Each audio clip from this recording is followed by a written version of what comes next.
प्यारे साथियों, जय हिंद। क्या हाल चाल है आप सभी लोग का। आशा करते हैं कि आप सभी लोग स्वस्थ होंगे, मस्त होंगे, जबरदस्त होंगे। प्यारे साथियों, आज के इस वीडियो में हम सभी लोग उत्तर प्रदेश डीएलएड का तृतीय सेमेस्टर का मैथ का अति लघु उत्तरीय प्रश्न की श्रृंखला में ये अंतिम वीडियो होगा। प्यारे साथियों, ये सभी वीडियो आप सभी के लिए बहुत ही इंपॉर्टेंट है। यदि आप डीएलएड के सेमेस्टर में एडमिशन लिए हैं या फिर एक दिवसीय परीक्षा की तैयारी कर रहे हैं, क्योंकि मैथ की प्रकृति ये होती है कि सवाल वही होते हैं, उस टाइप के सवाल आपके एग्जाम में बदल बदल कर पूछे जाते हैं। तो चलिए आइए देखते हैं आज के इस वीडियो का पहला सवाल। कहता है कि एक छात्रावास में 50 छात्र हेतु एक छात्रावास है जहां पर 50 छात्रों हेतु 40 दिनों की भोजन सामग्री है। 50 छात्र हैं, क्या है बाबू, 50 छात्र हैं और इस 50 छात्रों के लिए 40 दिन का क्या है, भोजन सामग्री है। फिर दूसरी लाइन में देखेंगे, कह रहा यदि छात्रावास में 30 छात्र और आ जाएं, 50 छात्र पहले से थे, 30 छात्र और आ गए तो कितने छात्र आ गए, हो गए 80 छात्र। तो कह रहे हैं कि तो वो भोजन सामग्री कितने दिन चलेगी, तो माना वह भोजन सामग्री x दिन चलेगी। क्या बातें समझ में आ गई। अब आपको मैंने पिछले वीडियो में बताया था एक सूत्र कि इन दोनों पदों का आपस में गुणा करा लेना है, 50 गुणे 40, और इन दोनों पदों का आपस में गुणा करा लेना है 80 गुणे x। 80 गुणे में है तो 80 आ जाएगा बटे में। आपको कट नहीं करना है, बस आपको लिखना है और आपको लिखना है। देखिए उधर क्या बच गया, x बच गया। यदि 80 इधर चलाएगा तो 50 गुणे में 40 बटे में 80। अब आप देख पा रहे हैं 40 दूना 80 होता है, तो आप लिखेंगे कि x बराबर, लिख लीजिए x बराबर 40 दूना 80 यानी 50 बटे में 2, और x का मान आ जाएगा 25 दिन यानी 50 का आधा 25 दिन। और यही आपका उत्तर होगा कि जब 30 व्यक्ति बढ़ जाएंगे तो भोजन सामग्री केवल अब 25 दिन ही चलेगी, 40 दिन के बजाय। सवाल का उत्तर होगा और लिख कर आएंगे। अगला सवाल आप देखेंगे, कहता है कि 2 का गुणात्मक प्रतिलोम कितना होता है। गुणात्मक प्रतिलोम और योज्य प्रतिलोम दोनों आपको समझाया जा चुका है। गुणात्मक प्रतिलोम की अगर हम बात करें तो 2 का गुणात्मक प्रतिलोम केवल 1/2 होता है। और आपको एग्जाम में क्या लिख कर आना है कि 2 का गुणात्मक प्रतिलोम होता कितना है, 1/2 होगा। बात समझ में आ जाएगा, लिख देंगे, बिल्कुल लिखेंगे। अगला देखते हैं, कहता है 1/2 का गुणात्मक प्रतिलोम कितना होगा। तो अभी आपने समझा गुणात्मक प्रतिलोम विपरीत होता है, उल्टा होता है। 1/2 का गुणात्मक प्रतिलोम 2 होगा। ऐसी संख्या इसके पूरक में, ताकि इससे गुणा कराने पर यूनिट यानी मान 1 आ जाए, वही गुणात्मक प्रतिलोम होता है। अब इस सवाल का आपको लिखना है 1/2 का गुणात्मक प्रतिलोम क्या है। गुणात्मक प्रतिलोम की बात अगर करें, गुणात्मक प्रतिलोम की बात करें तो क्या होगा, 2 होगा, बस लिख देना है। चलिए अगले सवाल की ओर चलते हैं। अगला सवाल कह रहा है 10 की घात -1, 10 की घात -1 दिया गया है। कह रहा इसे परिमेय संख्या के रूप में लिखिए। 10 की घात -1 को परिमेय, किसमें, परिमेय संख्या में लिखने पर, बात समझ रहे ना, तो लिखने पर बस 1 बटा क्या हो जाएगा, 10 की घात +1 या फिर 1/10 होगा। यही सवाल का क्या होगा, उत्तर होगा। अगला सवाल आप देखते हैं, कहता है कि 10 की घात 2 को परिमेय संख्या के रूप में लिखिए। तो आप इस सवाल को लिख सकते हैं और लगा सकते हैं। तो देखिए अभी आपने समझा है 10 की घात -2 को परिमेय संख्या में लिखने के लिए 1/10 की घात 2 हो जाएगा, और इसे हम लिख सकते हैं 10 की घात 2 मतलब 100, यानी 1/100 सवाल का उत्तर हो जाएगा। अगला सवाल आप देखेंगे, कहता है कि 12 गायों अथवा 8 भैंसों, 12 गाय अथवा 8 भैंस, भैया 12 गाय चराना चाहते हैं या 8 भैंस चराना चाहते हैं, ये आपके ऊपर है। देखिए क्या लिखा, 12 गाय, आप ऐसे लिख लीजिए 12 गाय अथवा 8 भैंस, यानी 8 भैंस। पहले यहां से आप क्या करिए, क्षमता बराबर कर लीजिए इनकी। अब देखते हैं तो 4 तिया 12, 4 दूनी 8, यानी 3 गाय बराबर क्या हो सकता है, 2 भैंस के। क्या ये बातें समझ में आ जाएंगी? 3 गाय बराबर 2 भैंस के हो जाएगा। अब देखिए कहता है कि 12 गाय या 8 भैंसे एक चारागाह को 10 दिन में चरा सकते हैं। दिया क्या है, 12 गाय या 8 भैंस, 8 भैंस एक खेत को यानी घास चारागाह को 10 दिन में चरा सकते हैं। तो कहता क्या है तो 3 गाय और 3 भैंस, तो कह रहा कि 3 गाय हमें चराना है और प्लस 3 भैंस को चराना है।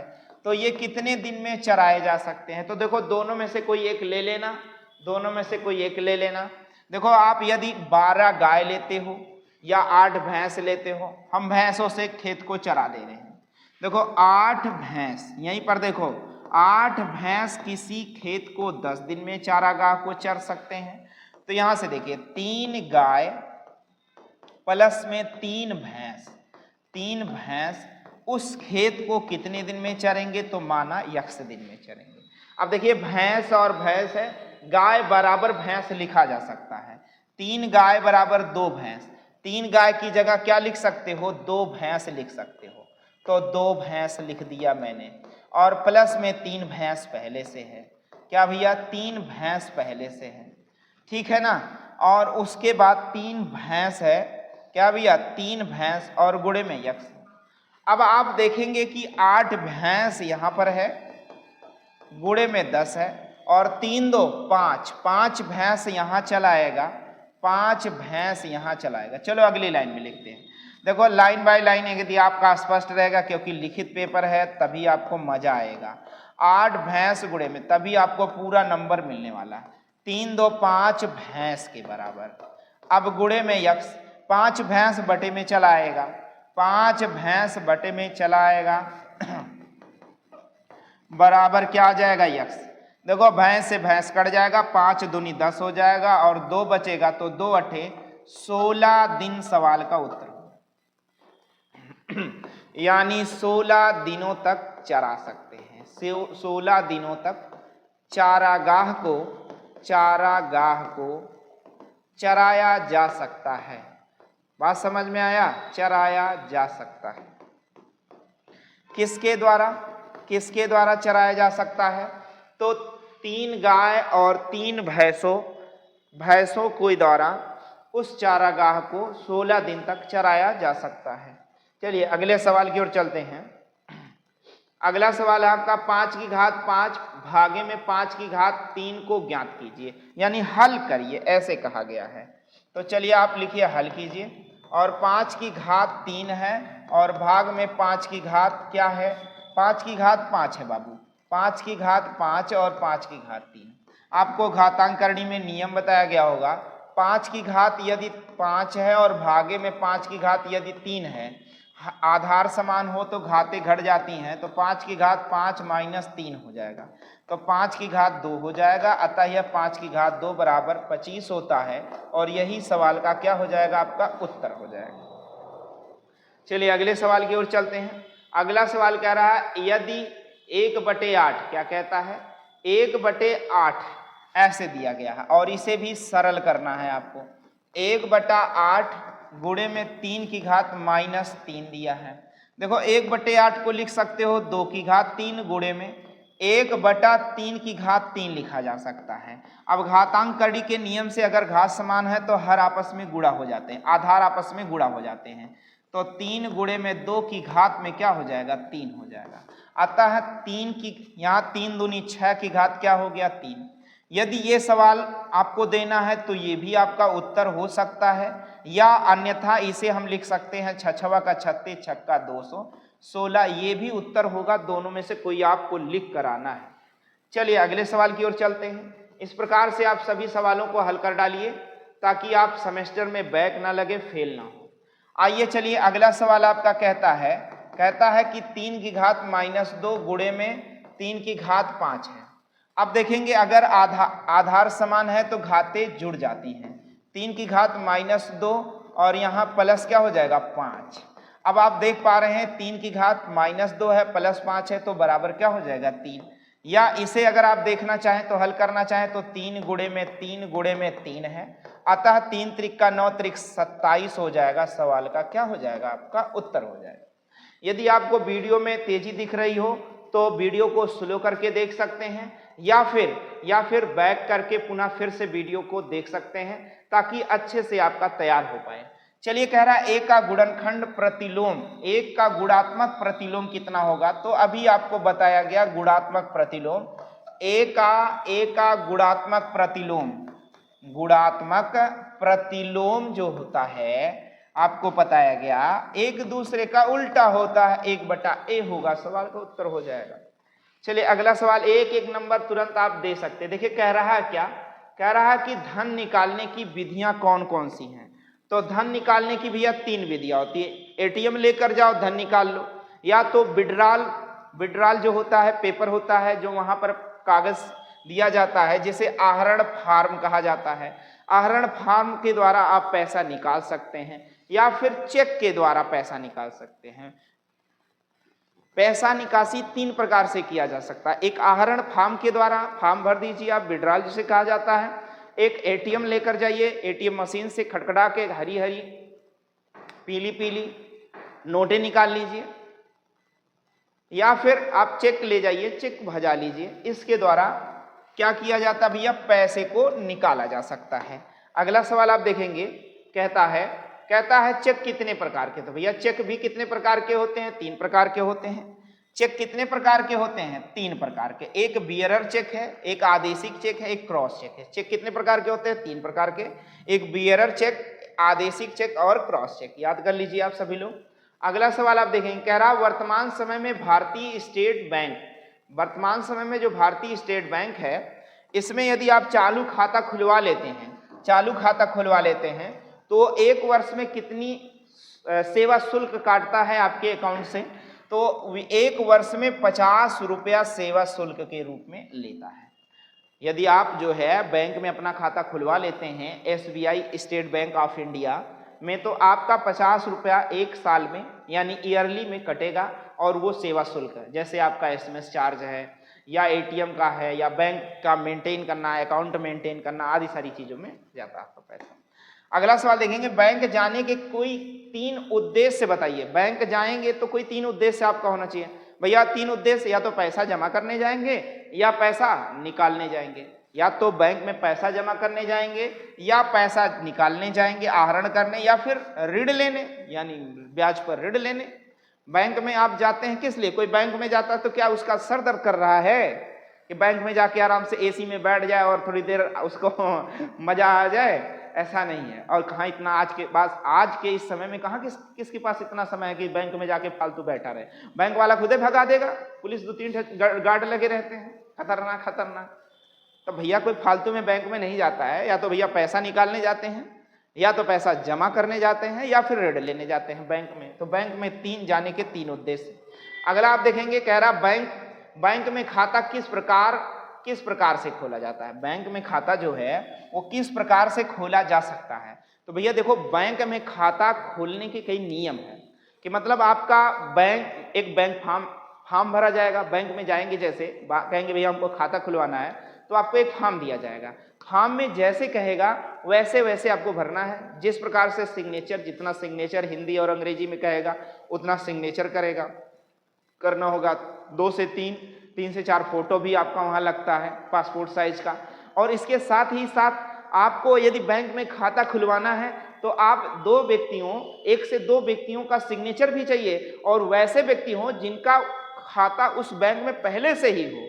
ऐसे व्यक्तियों का सिग्नेचर, जिसे कहें गवाही, गवाही के तौर पर भी गवाह की आवश्यकता होती है यदि आपको बैंक में खाता खुलवाना है। अब देखिए आपके लिखे तथ्यों में क्या कहा गया है, बैंक में प्रथम बार धन जमा करने की इच्छा जब हमें करते हैं तो हमें खाता खोलना पड़ता है। भैया बैंक में जब हम धन जमा करना चाहते हैं तो क्या होता है, हमारा उसमें पहले खाता खुलता है। इसके लिए हमें बैंक से प्राप्त निर्धारित आवेदन पर अंकित सूचनाओं को साक्ष्य के साथ भरना होता है, जो हमारा आधार कार्ड होता है, पैन कार्ड होता है, नाम होता है या हाई स्कूल की मार्कशीट से।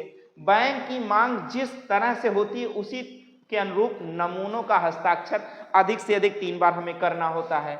और खाता खोलने के लिए हमें एक परिचय दाता जो परिचय पहले से जिसका खाता उसमें उसकी जरूरत पड़ती है, जिसका खाता उसी बैंक में हो तभी मान्य होगा। अच्छा, परिचय दाता अपना बैंक में किया हस्ताक्षर करके अपनी खाता संख्या लिखता भी है, मतलब वो अपना खाता संख्या लिखेगा और अपना हस्ताक्षर लिखेगा, और यह भी अंकित करता है कि इन्हें हम कितने दिनों से जानते हैं। भैया साल, 2 साल से, 4 साल से, 15 साल से, 20 साल से जानते हैं। बैंक में खाता खोलने को एक पासबुक, बैंक में जब आप खाता खुलवा लेंगे तो आपको एक पासबुक जारी कर दी जाती है जिसमें धन जमा करने व निकासी करने का विवरण दर्ज होता रहता है। क्या बातें समझ में आ गई? इस प्रकार से अपनी भाषा में आप लिख सकते हैं। चलिए अगला दिया गया है, कह रहा 10 की घात 3 को परिमेय संख्या के रूप में लिखिए। तो आपको लिखना है 10 की घात 3 को परिमेय संख्या के रूप में, तो आपको लिख दीजिए 1/10 की घात 3। और ध्यान दीजिए 10 की घात 3 होता है 10 गुणे में 10 गुणे में 10 होता है। इसका मतलब 1/10 में 1000 होता है। यही सवाल का क्या हो जाएगा, आपका उत्तर हो जाएगा। अगला सवाल आप देखेंगे, अगला सवाल दिया गया है, कहता है कि भैया -5 की घात में -4। आपके पास एक सवाल अगला है, कह रहा -5 की घात -4 और गुणे में -5 की घात -3 को सरल कीजिए। और जब हर समान हो तो अंश जुड़ जाते हैं, आपको पता है -5 जब आधार समान हो तो अंश जुड़ जाते हैं, गुणा में घातें जुड़ती हैं। -4 प्लस में -3 और आपस में ये जुड़ेंगे तो -5 की घात में -4 3 7 हो जाएगा, -7 हो जाएगा। इस प्रकार से सरल किया जा सकता है। या फिर इन्हें हम लिख सकते हैं कि 1/-5 की घात में 7 भी लिख सकते हैं। अब जैसा आप उचित समझें, दोनों में से कोई भी एक उत्तर दे सकते हैं। चलिए अगले सवाल की ओर चलते हैं। अगला कह रहा बैंक किसे कहते हैं। देखो भैया बैंक किसे कहते हैं, आपको पता होगा बैंक किसे कहते हैं। मान लो नहीं पता है तो इस वीडियो के माध्यम से आपको पता चल जाएगा। बैंक उस व्यक्ति का नाम है या उस संस्थान का नाम है जहां पर पैसा जमा किया जाता है, और जो हम पैसा जमा करते हैं उस पैसे का उपयोग किया जाता है बड़ी बड़ी फैक्ट्रियों, उद्योगों, संस्थानों को बनाने के लिए। बात समझ में आया? पहले के समय में क्या होता था, हम अपना पैसा, हमारे दादा जो है, बाबा पुराने समय में पूर्वज क्या किया करते थे कि पैसा जो उनके पास इकट्ठा हुआ करता था वो घर के किसी कोने में या कहीं या दीवार में या कहीं और ऐसी वैसी जगह पर गाड़ देते थे, जमा कर देते थे। लेकिन अब क्या है, अब हम अपना पैसा जमीन पर नहीं गाड़ते हैं, बैंक में जमा करते हैं। बैंक इसे कहते हैं। देखो बैंक वह संस्था है जो राष्ट्र के विकास के लिए धन जमा करने, आहरण करने तथा उधार ऋण देने का कार्य करता है। बात समझ में आया? बैंक उस संस्था का नाम है जो राष्ट्र के विकास करने में या आपके विकास करने में आपको ऋण देता है या आपका पैसा जमा करता है, आदि सारी चीजों का कार्य करता है। प्राचीन काल में जिनके पास अधिक पैसा हुआ करता था वे क्या करते थे, अपना धन जमीन में गाड़ देते थे, नींव में छिपा देते थे, रखा करते थे। परंतु अब बैंक हो जाने से अपना धन बैंक में रखते हैं, जिससे देश के जरूरतमंद लोगों को सहायता मिल जाती है। पहले के समय में होता नहीं था कि बड़ा बड़ा घड़ा सोने का कहाँ ले जाए भाई, जमीन में गाड़ देते थे। अब किसी की किस्मत अच्छी हो, अगर वो उस जमीन पर घर बनवा रहा है तो उसको सोने का घड़ा मिल गया तो हुआ भाई चानी चानी, उसका सोना ही सोना सब कुछ हो। लेकिन अब ऐसा नहीं होता है, कोई सोना जमा नहीं करता है। चलिए आइए, बैंक में जमीन में कोई गाड़ता नहीं। अगला देखिए, कहता है खाता के कोई 3 प्रकार बताइए। तो खाता के 3 प्रकार, चालू खाता, बचत खाता और आवर्ती बचत खाता, चालू खाता और आवर्ती यानी संचयी जमा खाता, ये खाता के 3 प्रकार होंगे।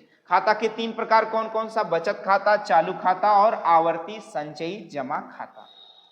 अगला सवाल देखेंगे, कह रहा आहरण फार्म किसे कहते हैं? आहरण फार्म किसे कहते हैं? तो ध्यान दीजिए, आहरण फार्म, बहुत सारे व्यक्ति ऐसे हैं जो कम पढ़ना लिखना या अंग्रेजी नहीं जानते, तब भी बैंक में जाते कहते हैं विड्रॉल दे दीजिए, जबकि विड्रॉल का जो है हिंदी रूपांतरण आहरण फार्म है, यानी हम पैसा निकालना चाहते हैं, आहरण फार्म कहते हैं। जब हम बैंक से अपना धन निकालते हैं तो एक फॉर्म भरना पड़ता है जिसे हम क्या कहते हैं? आहरण फार्म कहते हैं। अगला सवाल आप देखेंगे, कहता है कि क्या यह सत्य है? अब ऑप्शन आपके पास है, कह रहा क्या यह सत्य है? क्या सत्य है? ब्याज दर का संयोजन मासिक, त्रैमासिक, षटमासिक यानी छमाही भी किया जाता है। हाँ भाई, ब्याज जो बैंक में आप जमा करते हैं वहां तिमाही, छमाही या वार्षिक या इस प्रकार से बैंक ब्याज दर लगाता है। यह कथन आपका क्या है? सत्य है। आपको इसे लिखना है, यह कथन क्या है? सत्य है। बातें समझ में आ जाएंगी। प्यारे साथियों, इस वीडियो के माध्यम से हमने उत्तर प्रदेश डीएलएड के तृतीय सेमेस्टर का अति लघुत्तरीय प्रश्नों की श्रृंखला को समाप्त किया है। आशा करते हैं कि यह सभी वीडियो आपको अच्छे लगे होंगे।